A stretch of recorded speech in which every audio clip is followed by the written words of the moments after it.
Ako po si Josephine Nasardania, 62 years old, taga Banawas, Albay. Ang tinitek ko po na para gumaling yung stroke ko, mild stroke po ako.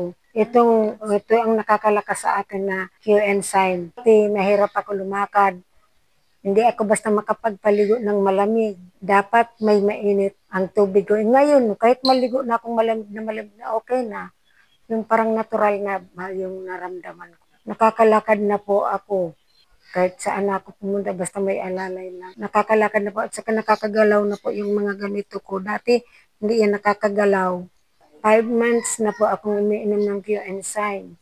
Kaya ngayon malakas na po ako. Ito ang nakakalakas sa akin, Q-enzyme. Kaya kung pwede po, para po dun sa mga katulad kong mild stroke, subukan po ninyong uminom nitong product ng Q Global para lumakas po ang katawan ninyo at saka ang tuhod ninyo.